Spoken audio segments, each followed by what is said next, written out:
It is an experience that I still remember quite vividly, even though it took place during my freshman year in high school.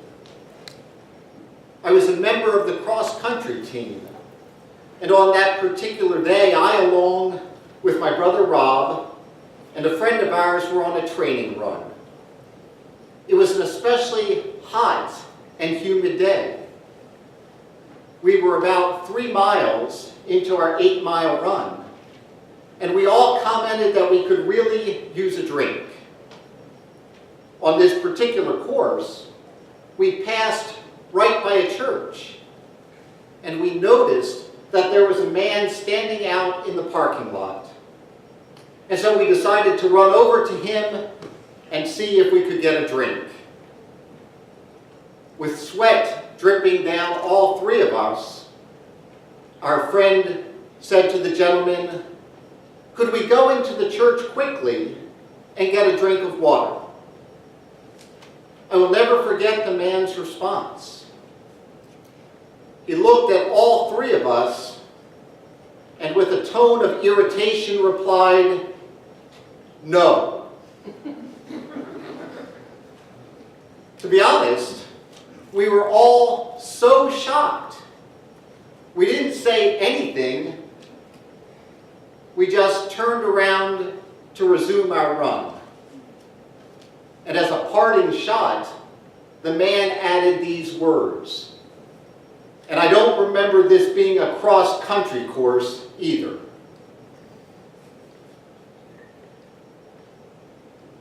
As I mentioned earlier, that event took place when I was a high school freshman 40 years ago, and yet it has remained etched in my memory ever since.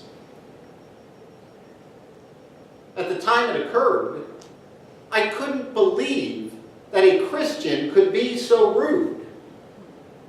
Even now, it seems hard to fathom. However, out of fairness to this gentleman, I have decided that he was probably just unaware of Matthew 10:42. For in that verse, as we heard in our gospel lesson for today, Jesus tells us, "And whoever gives even a cup of cold water to one of these little ones in the name of a disciple, truly I tell you, none of these will lose their reward." Certainly, had he been familiar with that verse, he would have gladly welcomed us into the church building. He would have given all 3 of us cold water to drink. We would have gone off refreshed, and he would be the one that I am praising in this morning's sermon. Okay, I don't really believe that not knowing that verse was this man's problem. To be honest, I don't know what his problem was. What I can say, however, is that I think it is important for us to know Matthew 10:42. And even more important for us to live out those words. And the truth is, this is one of the easiest things that Jesus ever asks us to do. Let's face it, Jesus gives a lot of commands that are quite difficult for us to obey. In fact, some of them are truly impossible without the empowerment of the Holy Spirit. Love your enemies. Forgive again and again those who have wronged you. Demonstrate your greatness by humbly serving others, just to name a few. But what Jesus asks of us in today's lesson is just the opposite. It is easy for all of us to fulfill. Again, Jesus says, "And whoever gives even a cup of cold water to one of these little ones in the name of a disciple." Giving someone a cup of cold water. As I consider these words of Jesus, I find them extremely encouraging for two different but interrelated reasons. First, discipleship does not always entail making heroic sacrifices. Not everyone is called to be Eric Liddell, whom I mentioned in my sermon last week.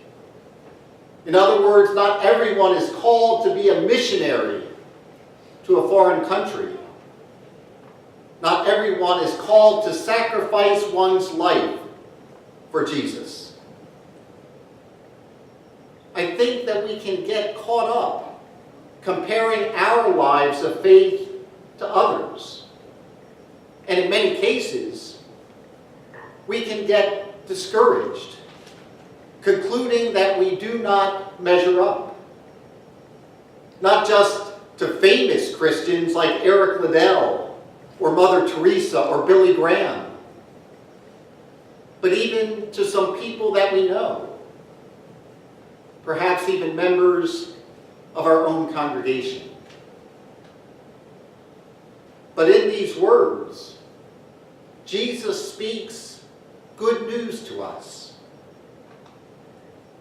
Small acts of kindness matter to God. The little things that we do each day for others can have eternal significance. Even giving a cup of cold water can be sufficient. Which leads me to the other thing that Jesus' words teach me. Second, we should devote ourselves to doing those small things. Every day, God extends to us opportunities to perform acts of caring. Sending a note to someone that you haven't heard from for a while. Giving a hug to someone who's grieving. Buying a few extra food items to help our Feed the Children families. Providing a ride for someone who doesn't have a car. Taking time to listen to someone who needs to talk. And yes, sharing a bottle of cold water with someone who is hot and thirsty.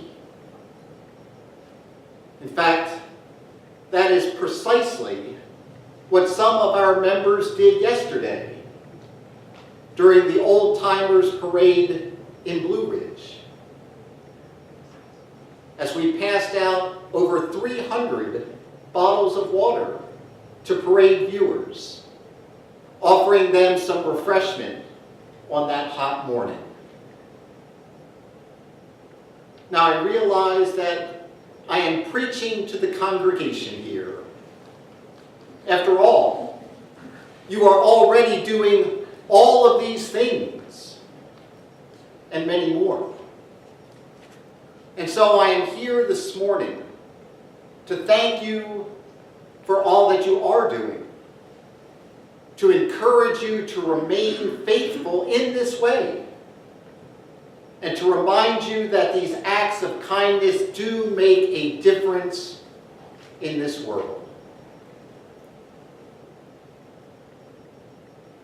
To close, I would like to return to my opening story. My brother, my friend, and I continued on our run. Not surprisingly, it remained hot and humid. Not surprisingly, we remained thirsty. We ran 3 more miles, and then we noticed a man who was working out in his front yard. Despite our earlier rejection, we decided to give it another shot. And so we ran up to the man and asked if we could get a drink of water. Once again, I will never forget his response. He looked at the 3 of us and said, "Sure, there's a hose in the backyard. Go and help yourself." As I think back to that experience, I feel confident of one thing. This man would have never guessed that his simple gesture would be shared in a sermon some 40 years later in a congregation more than 700 miles from where he lived. But amazingly, that is what happened. The truth is, we don't often see the end results of our actions. We do them faithfully, and then we entrust them to the Lord, believing that He can use them in ways that we could never have imagined. And so, keep on doing what you're doing. What you're doing may or may not make it into a sermon one day, but it will make a difference in God's kingdom. And in the end, that's what really matters. Amen. Amen.